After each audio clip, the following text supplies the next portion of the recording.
आज 9वां राष्ट्रीय अंतर्राष्ट्रीय योग दिन पूरे जग में मनाने जा रहे हैं। प्रथमतः मैं महान कर्मयोगी पद्मभूषण डॉक्टर कर्मवीर भाऊराव पाटील इनको मैं प्रणाम करता हूँ। राव बहादुर नारायणराव बोरव के महाविद्यालय के प्राचार्य डॉक्टर बड़दे साहब, एनसीसी विभाग, जिमखाना विभाग, इनको भी मैं धन्यवाद देकर इनका शुक्रिया अदा करना चाहता हूँ। दोस्तों, आपको पता है कि इस युग में हमें आरोग्य की समस्या के साथ साथ और भी कुछ मुसीबतों का समस्या का सामना करना पड़ रहा है और उससे निपटने के लिए, उसका मुकाबला करने के लिए हमारे पास एक ही अस्त्र है, एक ही शास्त्र है, एक ही उपाय है, एक ही इलाज है, वो है योगा। क्योंकि महाभारत में भी द्वापर युग में श्री कृष्ण ने बताया था कि आने वाले कलियुग में, और वो कलियुग के मानव को सबसे ज्यादा फायदेमंद लाभदायक योगा ही होगा। प्राणायाम योगा उनको जीवन जीने के लिए बहुत ही फायदेमंद सिद्ध होगा। और आज वही परिस्थिति आ चुकी है। जब हम एक बीमारी पे इलाज ढूंढते हैं तो दूसरी खड़ी हो जाती है, और इसमें योगा बहुत ही सहायकारी और उपयुक्त होगा। तो हम शुरुआत करते हैं।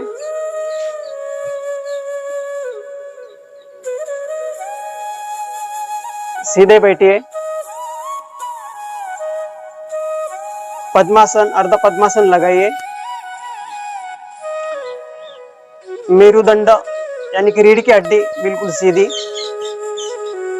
गर्दन सीधी, शरीर पे कोई भी तनाव नहीं, ओठ अलगत मिटाए हुए,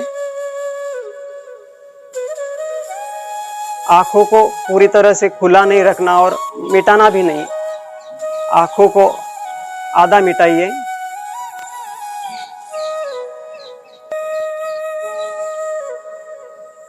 ओमकार से हम इसकी शुरुआत करेंगे।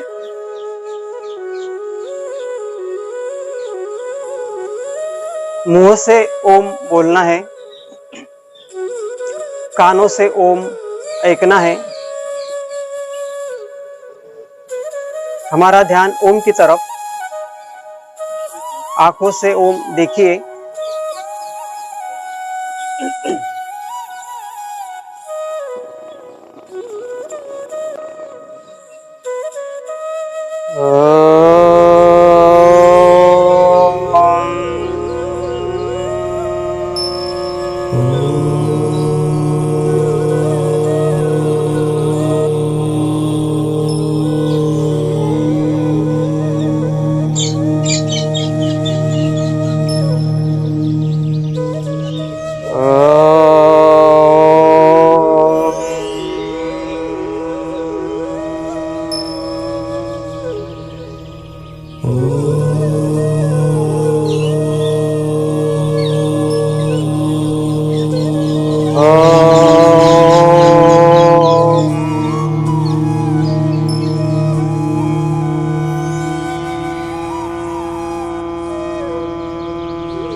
अब इसके बाद हम ओमकार वंदना करेंगे।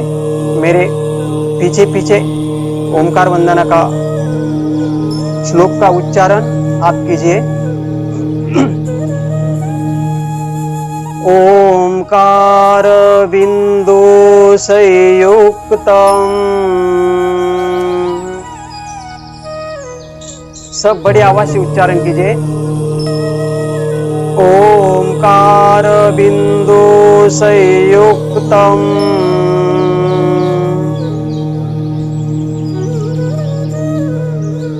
नित्यं ध्यायन्ति योगिनः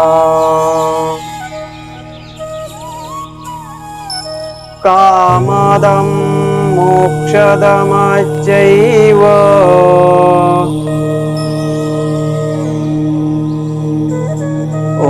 ओंकाराय नमो नमः।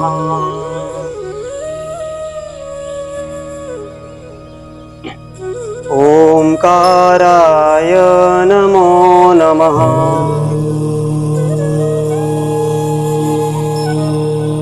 ओंकाराय नमो नमः।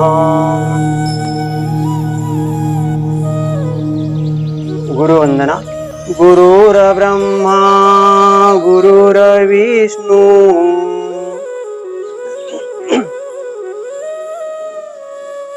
गुरुर्देवो महेश्वरः गुरु साक्षात् परं ब्रह्म तस्मै श्री गुरवे नमः।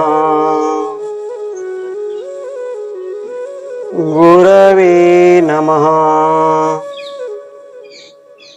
गुरवे नमः। पतंजलि वंदना। योगेन चित्तस्य पदेन वाचाम्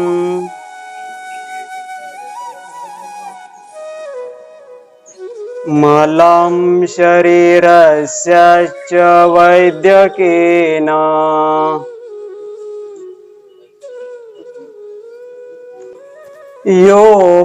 योपाकरोत्तं प्रवरं मुनीनाम्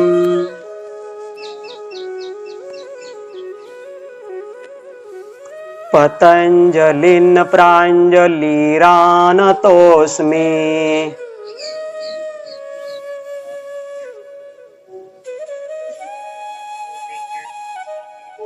हरिओम। आंखों को खोलिए। अब हम आगे चलते आसनों की ओर, लेकिन आसन करने के लिए हमारा शरीर का लचीलापन होना बहुत जरूरी है। इसीलिए उससे पहले जो पूरक व्यायाम बोलते हैं, वो पूरक व्यायाम से हम आसनों की शुरुआत करेंगे। उसे सूक्ष्म व्यायाम प्रकार ही कहा जाता है। आसन छोड़िए और हम आज जो भी करने जा रहे हैं वो पूरी एकाग्रता से कीजिए। केवल पैरों की उंगलियों को आगे पीछे करना।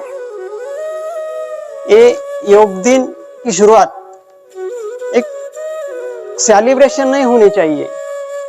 ये सेलिब्रेशन तो एक बहाना है, लेकिन इससे योग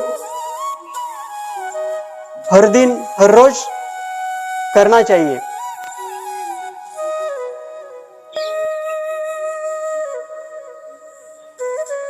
खड़े हो जाओ, लेकिन खड़े होने का भी एक तरीका है। बाएं पैर को मोड़ो। 1 2। खड़े होते वक्त हाथ जमीन पे नहीं लगाने चाहिए। 3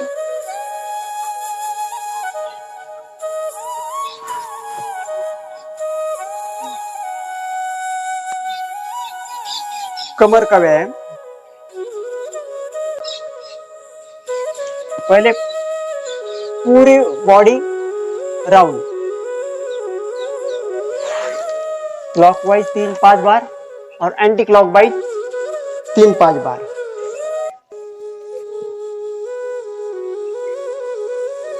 उसके बाद सिर्फ कमर घुमाना है।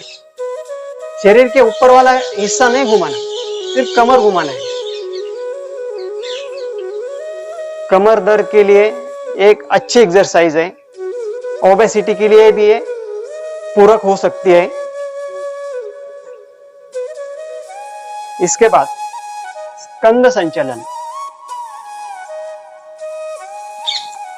दोनों पैर को मिलाइए, सांस को अंदर भरते हुए दोनों हाथों को बाजू में से ऊपर उठाना है। सांस को अंदर भरते हुए 1, हाथ के तलवे आसमान की ओर, 2,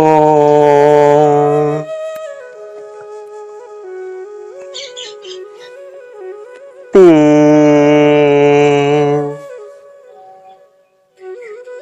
एड़ियों को ऊपर उठाइए, 4, इसे बोलते हैं ताड़ासन।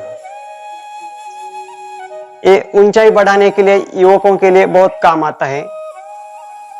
बद्धकोष्ठता दूर करता है, पाचन शक्ति को बढ़ाता है, हमारे फेफड़े, लंग्स, इनको आराम देता है।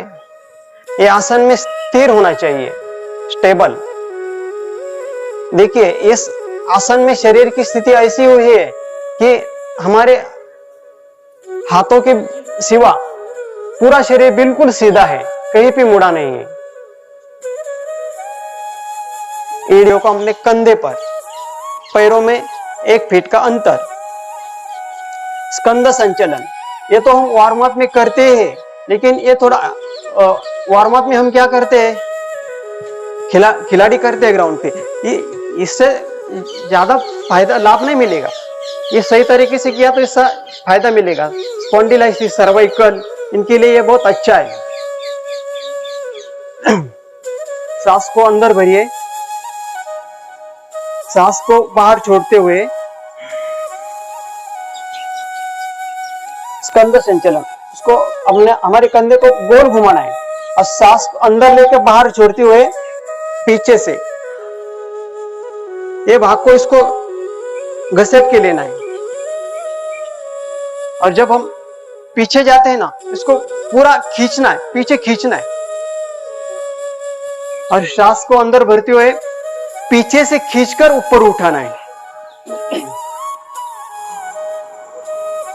दीर्घ श्वास, डीप ब्रीदिंग, और इसको इतना ऊपर उठाना है कि हमारा जो ये पूरा ये सिस्टम है, ये ऊपर उठना चाहिए इसे, और पेट अंदर जाएगा।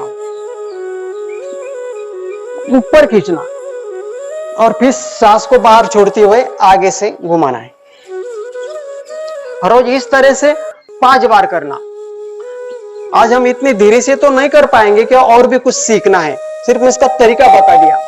सांस को अंदर भरते हुए पीछे से खींचकर ऊपर उठाना है, सांस को बाहर छोड़ते हुए आगे से नीचे घुमाना है। ऐसे 5 बार करना है।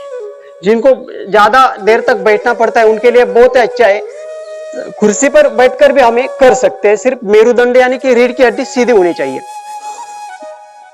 पीछे से करते वक्त भी जब हम सामने से उठाते हैं तो सांस को अंदर भरते, बाहर से और पीछे से सांस को बाहर छोड़ते हुए। ऐसा 5-7 बार भी हम हर रोज कर सकते हैं। उसके बाद जिनको ज्यादा कंप्यूटर वर्क करना पड़ता है, उनके लिए ये एक्सरसाइज बहुत ही अच्छी है। दिखने में, करने में बिल्कुल सीधी है, लेकिन इसका लाभ बहुत है। 10 सेकंड तक ऐसा रुकना। चेयर पर बैठकर भी कर सकते हैं, सभी बीमारी के मरीज इसे कर सकते हैं, इसे कोई भी लिमिटेशंस नहीं है। 10 सेकंड तक रुकना, छोड़िए। इसके बाद हमारे बाएं हाथों से हमारे मस्तिष्क का बाएं हिस्से में जोर से दबाना है, एक दूसरे पर दबाव डालना है। 10 से 15 सेकंड रुकना, जोर से दबाना दूसरे हाथों से।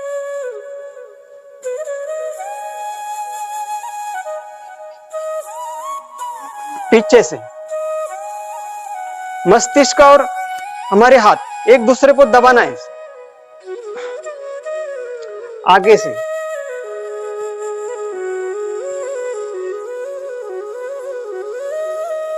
बैठे काम करने के लिए बहुत ही फायदेमंद है। कभी कभी ऐसा होता है कि हम उसको मराठी में क्या बोलते हैं, मान उटळली असं आपण म्हणतो, तो ये कभी होगा नहीं। अगर वो होगा भी तो ये करने से वो सब निकल जाएगा। ये अभी यहाँ भी कुछ मसल पेन होता है तो हम डॉक्टर के पास जाते हैं, उसमें उसकी कोई जरूरत नहीं है। अगर हर रोज आप ये एक्सरसाइज करोगे 5 से 10 मिनट लगते हैं, तो आपको बहुत ही उससे हमारे मसल के लिए उसको फायदा मिलेगा। चलो आगे चलते हैं। इसके बाद करते हैं हम पाद हस्तासन। पहले मैं करके दिखाता हूँ, बाद में आप कीजिए। कमर दर्द के लिए अच्छा है ये पाद हस्तासन। जो हार्ट के पेशेंट है और ब्रेन बीमारी के पेशेंट है उसने नहीं करना चाहिए। हाई बीपी वाले ने भी धीरे से करना चाहिए। सांस को अंदर भरते हुए हाथ को ऊपर उठाना है। ठीक है, कीजिए मेरे साथ। और आगे से कमर में से नीचे झुकना, सांस को बाहर छोड़ते हुए।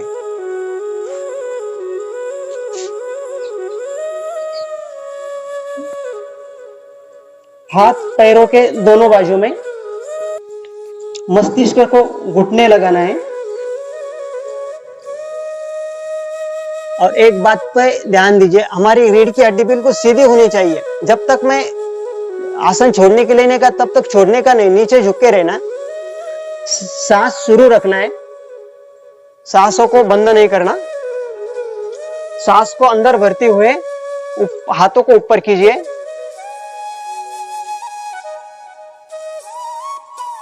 बाजू में से हाथ खाली। अर्ध चक्रासन, दंड स्थिति में पैरों में 1 या 1.5 फीट का अंतर।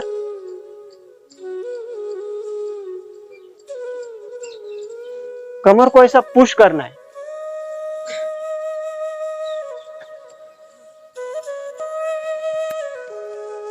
पीठ दर्द, कमर दर्द के लिए अच्छा है। जब हम नीचे झुकते हैं तो सांस को बाहर छोड़ना है, ऊपर आते वक्त सांस को अंदर भरना है। झुकते वक्त सांस को छोड़ना, ऊपर आते वक्त सांस को अंदर भरना। इस तरीके से करना है। आगे चलते हैं। पैरों में 2.5 या 3 फुट का अंतर लीजिए। अब हम जो आसन करने जा रहे हैं उसका नाम है कोणासन। उसे कोणासन भी बोलते हैं, त्रिकोणासन भी बोलते हैं, क्योंकि वो आसन जब हम करते हैं तो वो आसन की स्थिति तो बिल्कुल ऐसे त्रिकोण जैसी हो जाती है, इसीलिए उसे त्रिकोणासन कहते हैं। अभी जो भी कुछ आसन है उस आसन को जिस नाम से हम जानते हैं, पुकारते हैं, उस आसन को पतंजलि ने नाम नहीं दिया है। किसी भी आसन को पतंजलि ने नाम नहीं दिया, सिर्फ उसको बनाया है आसन को। आसन यानी कि बोले तो शरीर की स्थिति, उसे हम आसन बोलते हैं। आसन को नाम बोले तो हम पेड़ के नाम होते हैं, कुछ प्राणियों के नाम होते हैं, कुछ ऋषियों के नाम होते हैं। और जो आसन की स्थिति हम करते हैं वो जैसा दिखता है उस आकृति का नाम आसन को दिया है। आसन को पतंजलि ने नाम नहीं दिए। त्रिकोण आसन, ठीक है, मैं हम साथ साथ ही करेंगे। हाथों की उंगलियों को मिलाइए हाथ बाजू में। सांस को अंदर भरती हुए बाजू में से हाथ स्कंद रेखा में 1, आगे से सांस को बाहर छोड़ते हुए नीचे झुकना है 2। हाँ, हमारा मेरुदंड है, रीढ़ की हड्डी बिल्कुल सीधी रखिए, पीठ को वक्र मत कीजिए। हमारा चेहरा बिल्कुल नीचे। सांस को अंदर भरकर बाहर छोड़ते हुए पहले देखिए मेरी तरफ। अभी मुड़ना है बाई तरफ और बाएं पैर के बाह्य हिस्से में हमारे हाथ के तलवे को लगाना है और हमारी दृष्टि आसमान की ओर। घुटने में पैर मुड़ना नहीं, घुटने में पैर सीधे रखना, दृष्टि आसमान की ओर। श्वसन को शुरू रखिए। ये स्थिति में आप हर रोज 1 मिनट तक रह सकते हैं। यही स्थिति दूसरी बाजू में करना, दाएं बाजू में सेम।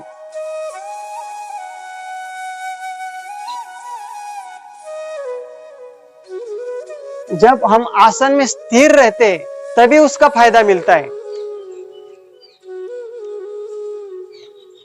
इसके बाद हम चलते हैं सूर्य नमस्कार की ओर। सूर्य नमस्कार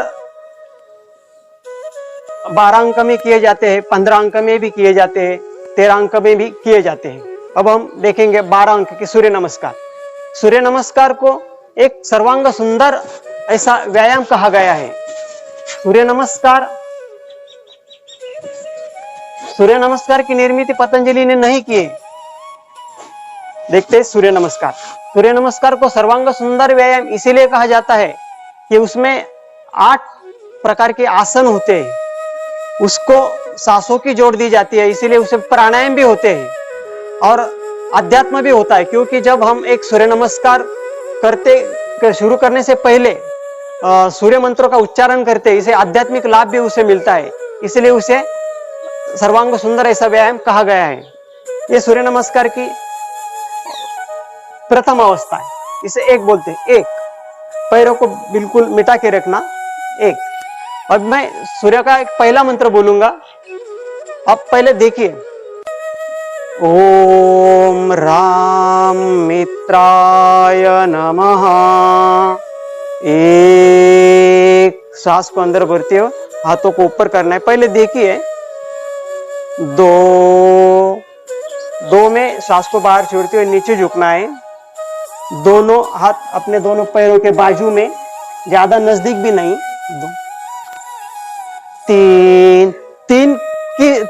तीन में बाएं पैर को पीछे, 3, और हमारा चेहरा आसमान की ओर। 4 की स्थिति में 4, दोनों पैर पीछे, पूरा शरीर बिल्कुल ही सीधा। ये ऐसा नहीं होना चाहिए, घुटने नीचे, ऐसे भी नहीं होने चाहिए, और ऐसा भी नहीं होना चाहिए सूर्य नमस्कार में, ऐसा भी नहीं होना। ये 4 क्रमांक की स्थिति, गर्दन बिल्कुल सीधी। 5, ये स्थिति अष्टांग स्थिति। इसे देखिए, ये स्थिति में हमारे शरीर के 8 हिस्से जमीन पे लगे हुए हैं, इसीलिए इसे अष्टांग स्थिति कह देते हैं। 6, देखिए इसे भुजंगासन हो गया। 7, ये पर्वतासन हो गया, इसे पर्वतासन भी बोलते हैं और अधोमुख श्वानासन भी बोलते हैं। इसमें एड़ियां जमीन पे लगनी चाहिए। 8, देखिए ये स्थिति में हमारे दोनों हाथ और ये पैर बिल्कुल एक स्थिति में, एक ही लेवल में, ऐसा पैर आगे या पीछे नहीं होना चाहिए। 9, 10, सांस को अंदर भरते ऊपर।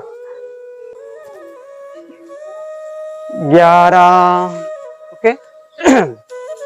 हम सब एक साथ करेंगे। पूर्व स्थिति,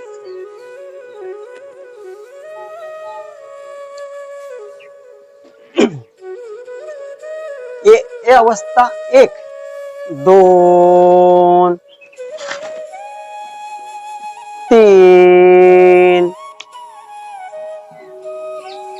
4, बायां पैर पीछे। 5, 6, 7, 8, 9, 10, 11, हाथ ऊपर। 12, हाँ, जो बीपी, हाई बीपी वाले ने ये सूर्य नमस्कार भी नहीं करना चाहिए। तो देखो, ये बीपी वाले हार्ट के पेशेंट है, उनको हर एक का म्हणजे ऐसा कि क्या करना चाहिए, क्या नहीं करना चाहिए। तो देखिए, एक कॉमन प्रोटोकॉल है। जो हाई बीपी वाले हैं और हार्ट के पेशेंट है, या कोई उसकी सर्जरी हुई है, उसने क्या, जो नीचे झुकने के जो भी कुछ आसन है वो नहीं करने चाहिए। एक कॉमन प्रोटोकॉल है। इसके बाद हम और एक आसन करने जा रहे हैं, वो दंड स्थिति का है, उसका नाम है ध्रुवासन। ये बहुत दिखने में तो आसान है लेकिन बनने में कठिन है।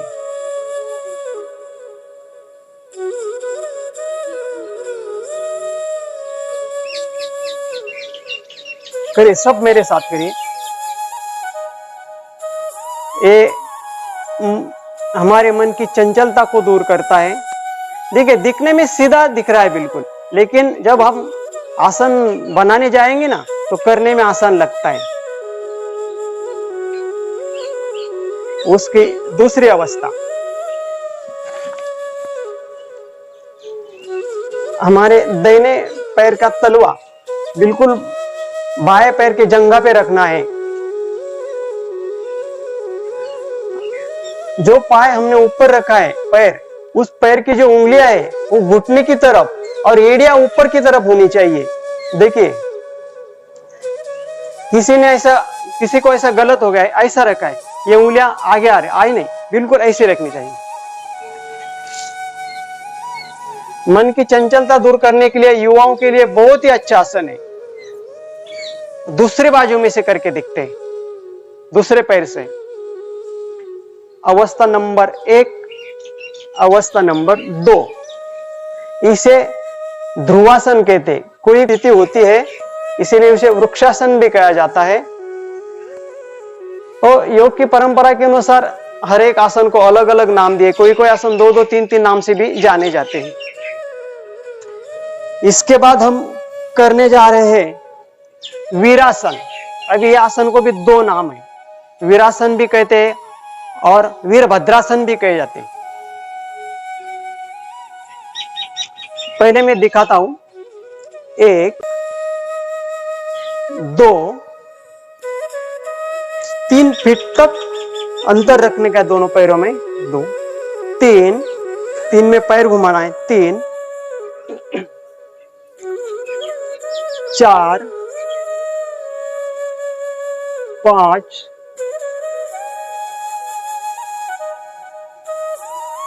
जिनको बनने में आसानी हो मेरे साथ कर सकते, जिनके ख्याल में नहीं आया वो पहले देख सकते। 5, कमर के लिए बहुत अच्छा है, घुटने के लिए। 6,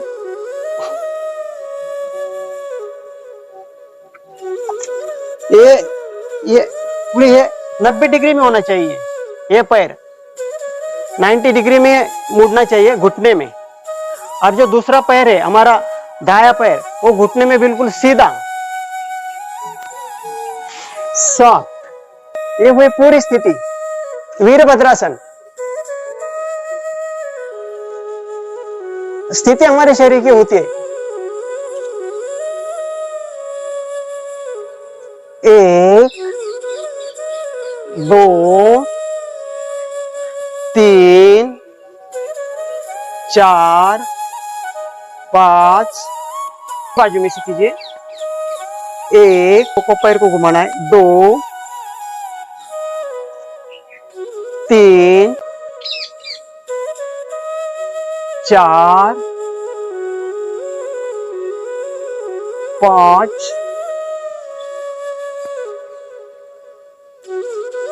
6। नमस्कार स्थिति। और 7 को सांस को अंदर भरते हुए हाथ ऊपर।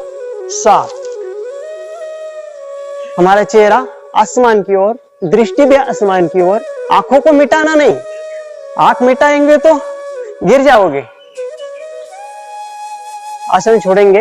1, 2, 3, 4, 5, 6। अगर आप ये स्थिति में आधा मिनट रुकोगे तो भी उसका फायदा मिलेगा। हर एक आसन का कुछ टाइमिंग है, उतने देर तक अगर उसे रखा जाए तभी उसका फायदा मिलता है।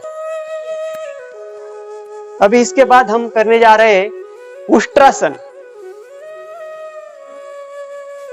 पहले मैं दिखाता हूं, बाद में आप कीजिए।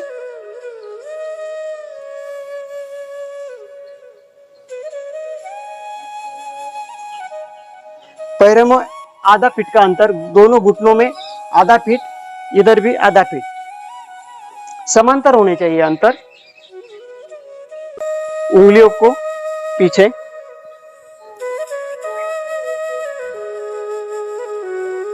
दाहिने हाथ को गोल घुमा के एड़ियों पे रखना है, बाएं हाथ को गोल घुमा के दूसरे एड़िए पे रखना है, गर्दन पीछे।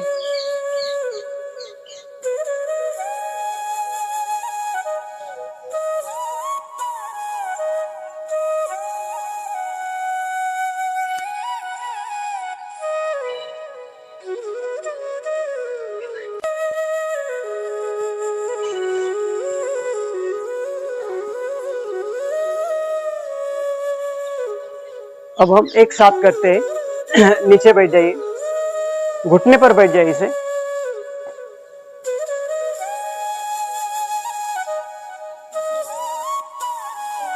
और जब हम आसन की स्थिति लेते हैं तो सांस को बंद नहीं करना, धीरे से शुरू रखना, उसे संत श्वसन कहा जाता है। और आसन की स्थिति कैसी होनी चाहिए, उस पतंजलि ने आसन के बारे में उसके व्याख्या की है। आसन कैसा होना चाहिए? स्थिर सुखम आसनम, आसन स्थिर होना चाहिए और आसन की स्थिति में हमें सुख मिलना चाहिए। तनाव, शरीर पे कोई भी तनाव नहीं चाहिए। स्थिर सुखम आसनम, और इसका परिणाम बताया है प्रयत्न शैथिल्य अनंत समापत्तिभ्याम, यानी कि जब हमारा आसन स्थिर हो जाता है तो हमारे मन के जो द्वंद्व है वो दूर हो जाते हैं। आसनों का ये फायदा है। और जो हमारी शारीरिक व्याधि है वो भी दूर हो जाती है। तो तान की स्थिति में आसन कैसा नहीं करना चाहिए बोले तो देखो, मैंने हाथ ऊपर किए, मैं आराम से खड़ा हूं, कोई तकलीफ नहीं। तान की स्थिति में ऐसा ऐसा हो गया तो समझो हमारा आसन अच्छा नहीं हुआ है, अच्छा नहीं बन पाए, कहीं पे स्ट्रेस है। आसन की स्थिति में बॉडी पे स्ट्रेस नहीं होनी चाहिए। आसन ज्यादा कठिन करने से फायदा नहीं मिलता, आसन स्थिर रखने से फायदा मिलता है और आसन ज्यादा देर तक रखने से फायदा मिलता है। तो हम आसन के बारे में एक बात समझिए कि मैं पाद हस्तासन मैंने किया, अभी किसी के हाथ पूरे तलवे जमीन पर नहीं लगे, ऐसा किया, लेकिन वो स्थिर है, हिल नहीं रहा, श्वसन बिल्कुल संत चल रहा है, तो उनको उसका बेनिफिट मिलेगा। लेकिन किसी ने आपसे बहुत भारी आसन किया, तलवे जमीन पे लगाए, ये मस्तिष्क को घुटने पे लगाया, लेकिन उसके स्ट्रेस में है वो, उसको फायदा नहीं मिलेगा। ऐसा समझने की कोई बात नहीं कि मुझे आसन अच्छी तरह से नहीं जमता तो फायदा नहीं मिलेगा।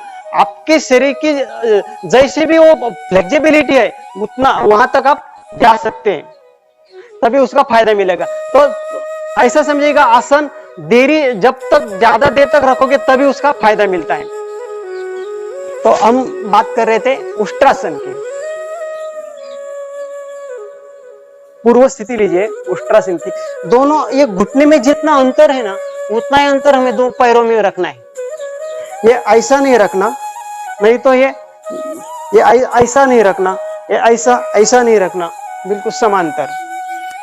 हाँ, जिनके हार्ट के कुछ ऑपरेशन हुआ है उसने ये मत कीजिए, अगर पेट का कोई ऑपरेशन हुआ है उसने भी मत कीजिए, हाई बीपी वाले ने भी नहीं करना चाहिए।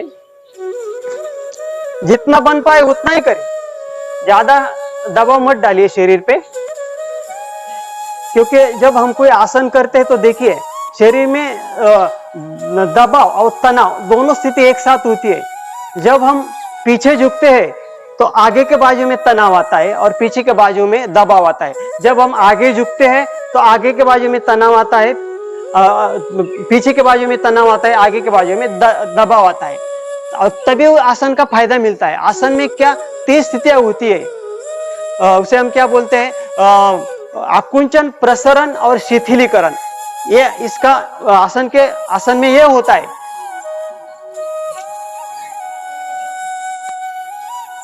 एक में बाएं हाथ को घुमा के, जिनको बन पाए वही करे, युवा सब करे। अपने एड़ियों पे रखना है। दूसरा हाथ उष्ट्रासन, इस युवाओं के लिए बहुत अच्छा है, सीना चौड़ा होने के लिए।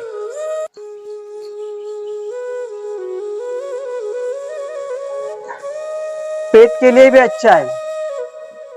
हमारे पेट में जो छोटी आंत बड़ी आंत होती है, पैनक्रियाज होती है, जो भी कुछ ऑर्गन्स होते हैं उनके लिए अच्छा है। जिनको बन पाए वो अवश्य करें। स्थिर रहने का प्रयास कीजिए आसन में।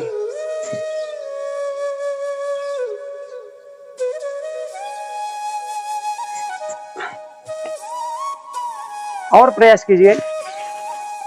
शुरू में एक हाथों में करना, बाद में दोनों हाथों में हम कर सकते। कंपटीशन वाले तो कैसे भी करते।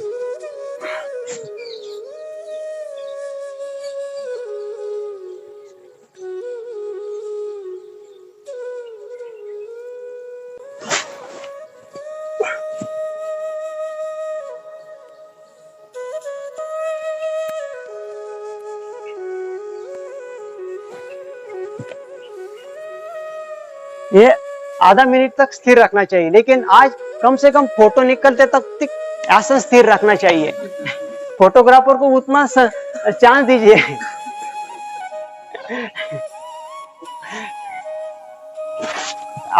खुद को नहीं तो एक फॉर्मेलिटी को उसका फायदा मिलेगा। कोई बात नहीं। इसके बाद हम करने जा रहे हैं मंडूकासन। ये मंडूकासन भी बहुत युवक सोचते क्या किया, ऐसा बैठा, ऐसा किया, क्या मंडूकासन से क्या होगा। हमारी एक मेंटेलिटी ऐसी हुई कि जो कठिन आसन करते हैं ना उसको हम बहुत बड़े योगी समझते हैं। अगर कठिन आसन करने वाले अगर योगी होते तो ये धरती पे सबसे पहले योगी सर्कस वाले होते। ये योगी नहीं है, ये तो कसरत हो गई, व्यायाम का प्रकार हो गया। जो कंपटीशन में भी जो खिलाड़ी करता है ना वो दिखाने के लिए अच्छा है, ठीक है, फिजिकली फिटनेस के लिए अच्छा है, लेकिन उससे बीमारियां दूर नहीं हो सकती। तो कोई भी आसन अगर सही तरीके से शास्त्र शुद्ध तरीके से किया तो उसका फायदा जरूर मिलता है। ऐसी ऐसी बहुत सारी बड़ी बड़ी बीमारियां हैं कि जिसपे एलोपैथी भी काम नहीं कर सकती, उसमें योगा में इलाज होता है। मंडूकासन, ये मंडूकासन डायबिटीज के लिए बहुत ही फायदेमंद है। ये आसन करने से डायबिटीज कैसे जाता है क्या हमें तो ये पता है।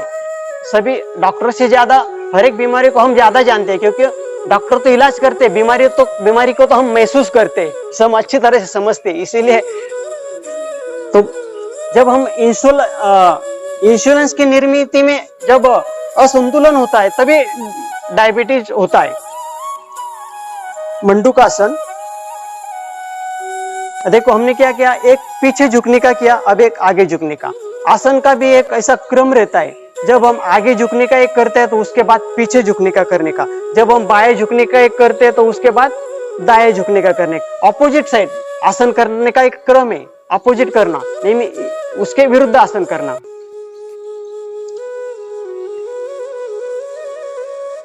ये दो प्रकार से किए जाते हैं मंडूकासन।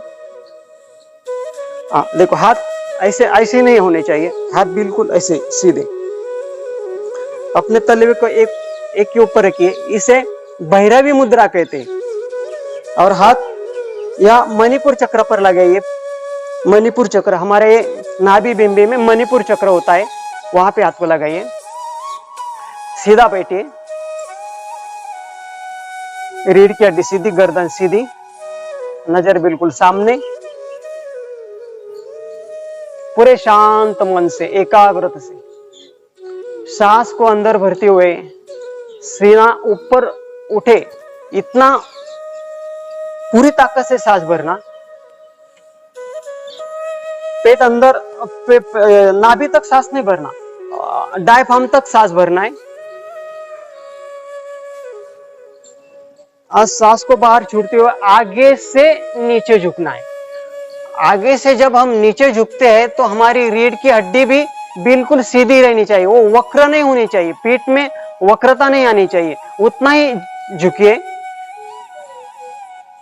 पेट सांस को पूरी तरह से बाहर छोड़िए और पेट को अंदर खींचिए। थोड़ा हमारे हाथों के तलवे का दबाव पेट में डालिए और पेट को अंदर खींचिए। मंडूकासन। सांस धीरे धीरे शुरू रखना, सांस को अंदर भरते हुए शरीर को ऊपर उठाना है।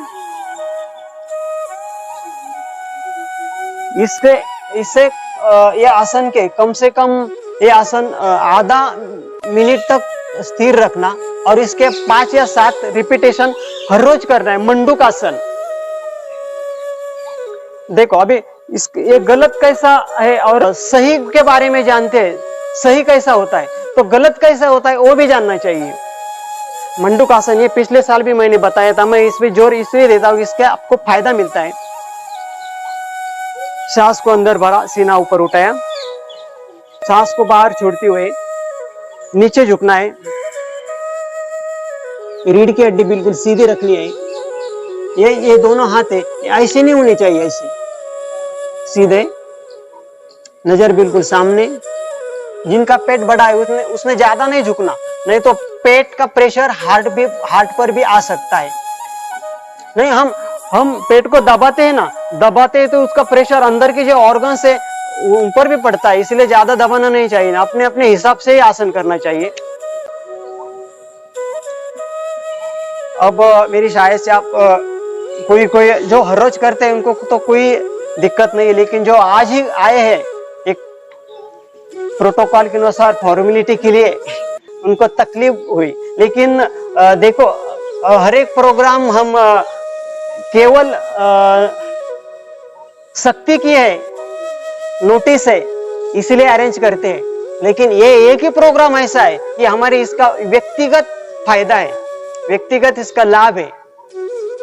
इसलिए स्वयं स्फूर्ति से ये योग दिन में हम उपस्थित रहना आवश्यक है। हमारे पास इतना वक्त नहीं है, सीखने के लिए तो बहुत कुछ है, अभी भी सिखाने के लिए वक्त का दबाव रहता है, इसीलिए पूरा तो हम सिखा भी नहीं पाते। अभी हम इस योग वर्ग को समाप्ति की ओर ले चलते हैं और आखिरी बार एक करते हैं प्राणायाम। प्राणायाम के बारे में ऐसा बताया गया है कि हमारे शरीर के सभी हड्डी के सिवा बाकी सब रोग दूर करने में प्राणायाम बहुत ही लाभदायक है। प्राणायामादि युक्तेन सर्वरोग विनश्यति, अयुक्ताभ्यास योगेन सर्वरोग समुद्भव, ऐसा प्राणायाम के बारे में कहा गया है। अगर हमने सही तरीके से प्राणायाम किए तो सभी प्रकार के रोग मिट सकते हैं, और गलत तरीके से प्राणायाम किए तो सभी प्रकार के रोग उत्पन्न भी हो सकते हैं। ऐसा उसका पावर है प्राणायाम का। प्राणायाम यानी कि प्राण, हमारा जो श्वास, उसको आयाम करना है, उसको रोकना नहीं, उसमें संयम करना, इसे प्राणायाम कहा गया है। उसको नियंत्रण, धीरे धीरे नियंत्रण पाना, इसे प्राणायाम कहा गया है। अगर हमें उससे जबरदस्ती की तो हम पर अटैक कर सकता है। प्राणायाम के 8 प्रकार है, लेकिन अभी हम सिर्फ 2 प्रकार ही यहाँ करेंगे। श्वसन के भी 3 प्रकार है, जलद श्वसन, मध्यम गति श्वसन और दीर्घ श्वसन। इसमें से जो दीर्घ श्वसन कहा गया है उसे डीप ब्रीदिंग कहते हैं, वो सबसे ज्यादा फायदेमंद है। उसके बाद नंबर आता है जलद श्वसन, यानी कि फास्ट ब्रीदिंग का। फास्ट ब्रीदिंग से भी ज्यादा फायदा डीप ब्रीदिंग का मिलता है। जब हम रनिंग करते, कुछ व्यायाम करते, एक्सरसाइज करते तो हमारा ब्रीदिंग फास्ट होता है। इससे क्या होता है, हमारे फेफड़ों के जो स्नायु उनको तो व्यायाम मिलता है, लेकिन डीप ब्रीदिंग नहीं होता। देखिए आप रनिंग करके जब आपको ज्यादा सांस लगी तो ये जलद होता है, लेकिन डीप नहीं होता। तो डीप ब्रीदिंग का फायदा उससे ज्यादा है। तो डीप ब्रीदिंग जब हम प्राणायाम करते हैं तो आपके सामने ऐसी एक घड़ी होनी चाहिए, क्योंकि हमें सांस को कितने सेकंड तक रुकवाना है इसके लिए काम आती है। कितनी देर, कितने सेकंड हमको सांस को अंदर भरना है, उसी लिए यह घड़ी काम आती है। तो प्राणायाम करने के लिए ऐसी घड़ी अपने पास होनी चाहिए। क्योंकि समझो कि मैंने बताया कि 10 सेकंड सांस लो, 10 सेकंड रुको और 10 सेकंड छोड़ने को लगाओ और बाहर 10 सेकंड रुको। ऐसे कि सांसों को एक योगा में नाम दिए, सांस को लेने के लिए उसे पूरक कहते हैं। जब हम सांस अंदर रोकते हैं तो उसे कुंभक कहते हैं। और सांस बाहर सांस छोड़ते हैं उसे रेचक कहते हैं। पूरक, कुंभक, रेचक, इसे ऐसे यौगिक नाम है उसे। जब हम बाहर रोकते हैं तो उसे बाह्य कुंभक कहा जाता है, और हम अंदर सांसों को रोकते हैं तो उसे अंतर कुंभक कहा जाता है। तो हम प्राणायाम के लिए खाली 7-8 मिनट देंगे। तो पहले करते दीर्घ श्वसन। मैं तो मेरे पास घड़ी, आपके पास घड़ी नहीं है तो मैं अंक दूंगा। तो ये दीर्घ श्वसन भी 1 मात्रा, 1.5 मात्रा, 2 मात्रा, 2.5 मात्रा से किया जाता है। मात्रा बोले तो ऐसे कि 4 सेकंड हमने लिया और 6 सेकंड छोड़ने को लगाए, उसे 1.5 मात्रा कहते हैं। और 1 मात्रा 4 सेकंड लेने के लिए लगाए, 4 सेकंड छोड़ने के लिए लगाए, ये 1 मात्रा। 4 सेकंड लेने के लिए लगाए, 6 सेकंड छोड़ने के लिए 1.5 मात्रा। 4 सेकंड लेने के लिए लगाए और 8 सेकंड छोड़ने के लिए लगाए, ये 2 मात्रा में होता है। तो हम 1.5 मात्रा में करते। मैं अंक दूंगा, आप प्राणायाम कीजिए। क्या करना है बताता हूं। मैं अंक दूंगा 1 2 3, छोड़ो, आप छोड़ने। जब मैं गिनती करूंगा 1 2 3, तो सांस को आपने अपने अंदर भरना है। और जब मैं बोला छोड़िए, आपको सांस को बाहर छोड़ना है। जब मैं बोलूंगा लीजिए तो लेना है, जब बोले छोड़ना है तो छोड़ना है। शुरू करते हैं। सांस लीजिए, 1 2 3, छोड़िए, 1 2 3 4 5, लीजिए, 1 2 3, छोड़िए, 1 2 3 4 5, लीजिए, 1 2 3, छोड़िए, 1 2 3 4 5, लीजिए, 1 2 3, छोड़िए, 1 2 3 4 5, लीजिए, 1 2 3, छोड़िए, 1 2 3 4 5, लीजिए, 1 2 3, छोड़िए। रुको, क्योंकि इसे भी किसी को तकलीफ हो सकती है जो पहली बार करते हैं। इसके बाद करते हैं अनुलोम विलोम प्राणायाम। ये सभी प्रकार के मरीज इसे कर सकते हैं। हार्ट के पेशेंट भी कर सकते हैं, ब्रेन ट्यूमर के पेशेंट भी करते हैं। अनुलोम विलोम माना हमारे मन की एकाग्रता के लिए ये बहुत ही अच्छा और हानि विरहित प्राणायाम है। एक ही प्राणायाम ऐसा है कि वो सभी प्रकार कर सकते हैं। कुर्सी पर बैठकर भी कर सकते हैं, कौन सी भी स्थिति, सिर्फ कोई पोल्यूशन नहीं चाहिए। अनुलोम विलोम प्राणायाम जो हरज करते हैं उनको तो मालूम है, लेकिन जिनको पता नहीं उनको बताता हूँ। कुछ युवकों के लिए तो बताना जरूरी है, क्योंकि योगा से बहुत सारे युवक ऐसे वो जुड़े नहीं योगा से। जो बड़े हैं वो तो जुड़े हैं, वो भी मजबूरी से जुड़े हैं कि चलो कुछ डर है इसीलिए जुड़े हैं, कुछ बीमारी है इसीलिए जुड़े हैं। तो युवकों ने भी योग से जुड़ना चाहिए, क्योंकि जो बड़े हैं उससे भी ज्यादा तो युवकों के लिए योग बहुत ही फायदेमंद है। अनुलोम विलोम प्राणायाम, ध्यान मुद्रा, एक हाथ ध्यान मुद्रा से रखना। हमारी तर्जनी और अंगूठा मिलाकर ध्यान मुद्रा बन जाती है। अंगूठे से अपने दाएं स्वर को बंद करना, ये प्रणव मुद्रा। करांगुली और तर्जनी और अंगूठा ये बाजू में, और जो अनामिका और मध्यमा है वो मिला के बाएं स्वर से सांस को अंदर भरना, बायां स्वर बंद करना, दाएं से छोड़ना, फिर दाएं से लेना, दायां स्वर अंगूठे से बंद करना और बाएं स्वर से बाहर छोड़ना, फिर बाएं से लेना, फिर दाएं से छोड़ना, फिर दाएं से लेना, बाएं स्वर से छोड़ना।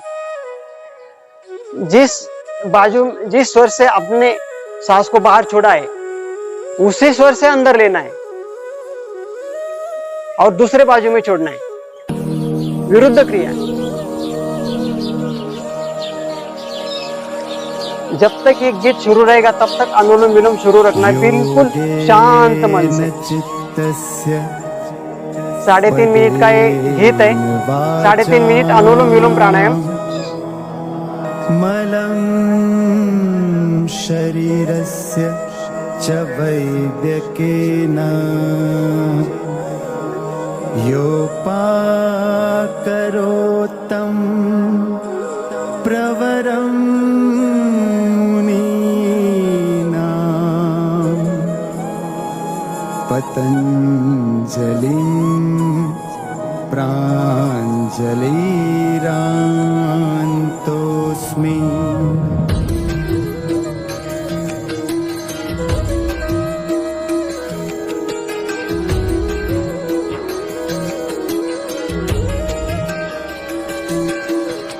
योग में है भरी शक्ति, योग का धर्म में स्थान है। योग में है भरी शक्ति, योग का धर्म में स्थान है। योग से संस्कृति उज्ज्वल, वेद में इसका प्रमाण है। योग से देह की शुद्धि है, योग से मन अनुशासित है। योग से आत्मा निर्मल है, योग ही तो सुख कारक है।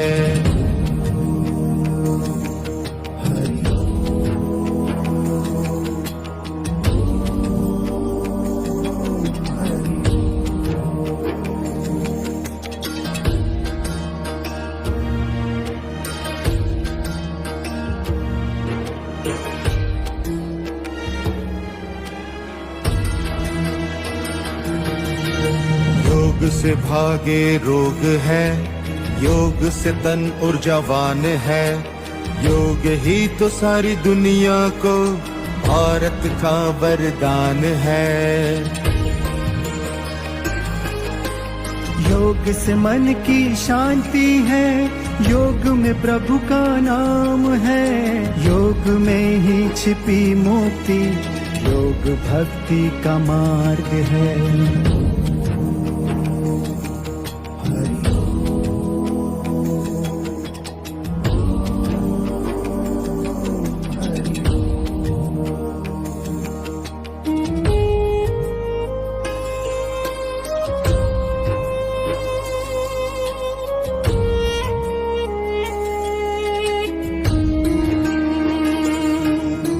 ध्यान भी एक योग है, प्राणायाम भी एक योग है, आसन भी एक योग है, प्रार्थना एक योग है।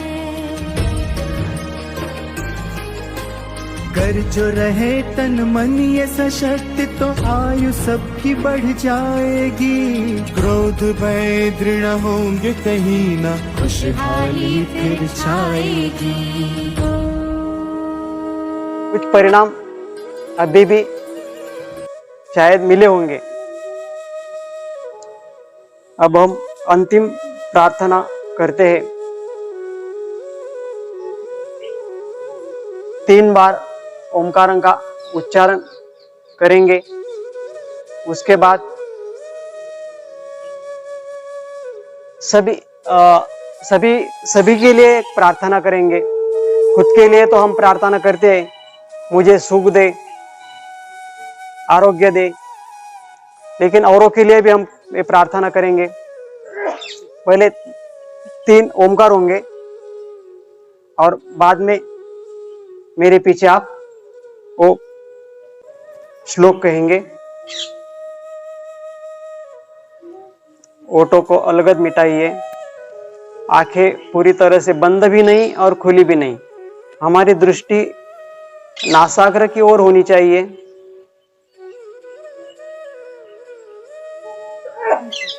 मन में, शरीर में कोई भी तनाव नहीं, कोई विचार नहीं।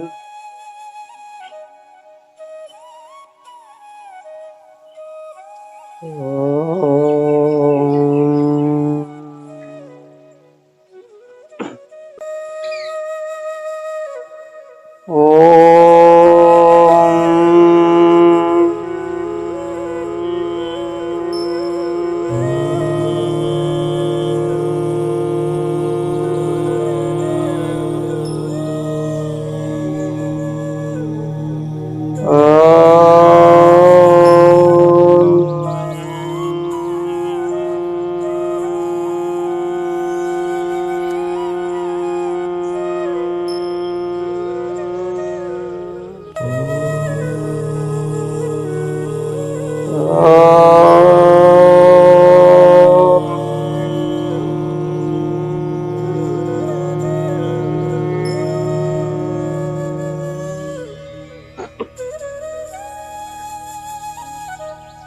मेरे पीछे ये श्लोक का उच्चारण कीजिए। ओम सर्वे भवन्तु सुखिनः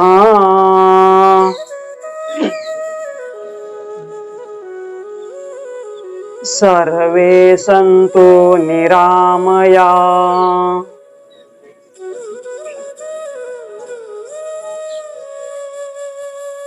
सर्वे भद्राणि पश्यन्तु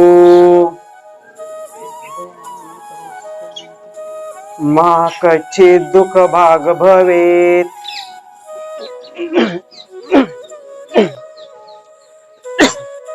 ॐ सहनाववतु सहनो भुनक्तु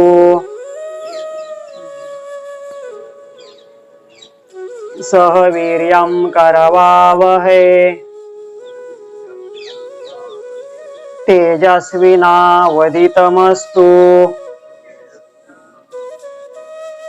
मा विद्विषावहै। ॐ तमसो मा असद्गमय तमसो मा ज्योतिर्गमय मृत्योर्मा अमृतंगमय। ओम शांति शांति शांति।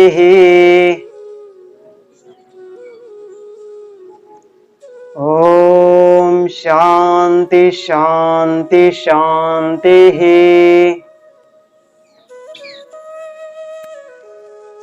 ओम शांति शांति शांति।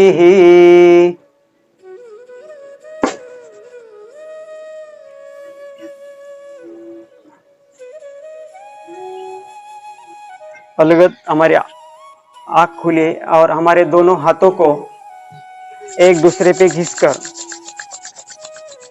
चेहरे पे रखना है।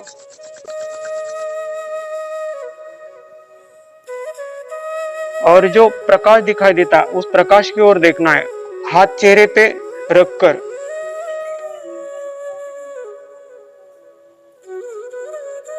हाथ नीचे, आसन हमें धीरे धीरे छोड़ना है। पहले एक पैर को सीधा करो, दूसरा पैर सीधा करो, पैर के उंगलियों को आगे पीछे करो।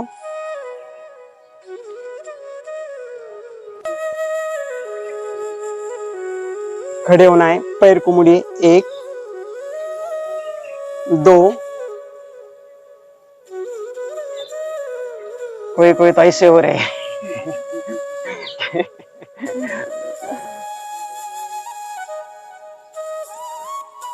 अभी हाथ को छोड़िए, हाथ जंघा पर रखिए।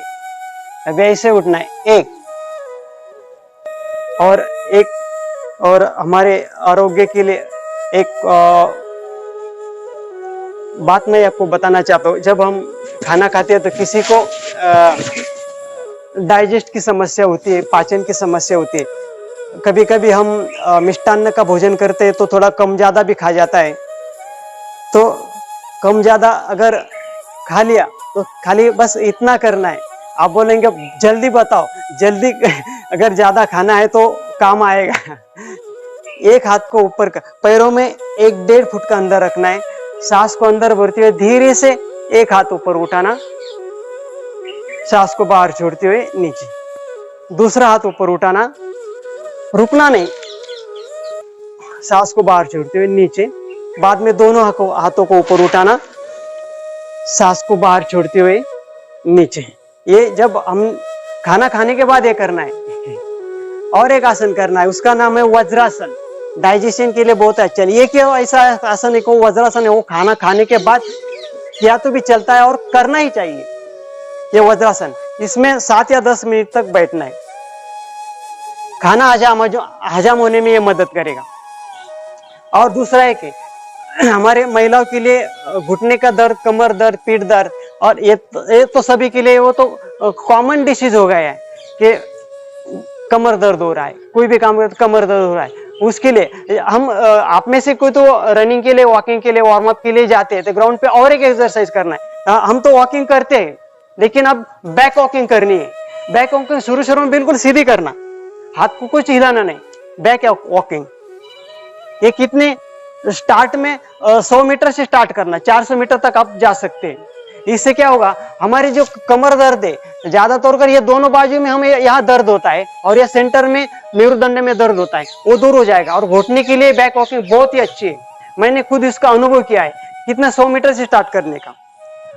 और जब आपका सराव हो जाएगा तो आप हाथ भी हिला सकते हैं, बिल्कुल ऐसे करने। 100 मीटर, 200 मीटर, 400 मीटर तक आप बैक वॉकिंग कर सकते हैं। और सीढ़ियां भी चढ़ सकते हैं बैक। तो बहुत सारे ऐसे नुस्खे हैं। अब हम यहाँ पूर्ण विराम देते हैं। आप यहाँ आए, आप सभी को प्रणाम करता हूँ। अगर कुछ गलतियां हो चुकी होंगी, भाषाओं की कुछ दिक्कत हो चुकी होती तो क्षमा कीजिए। सभी को मैं नमस्कार करते यहाँ रुकता हूँ। हरिओम।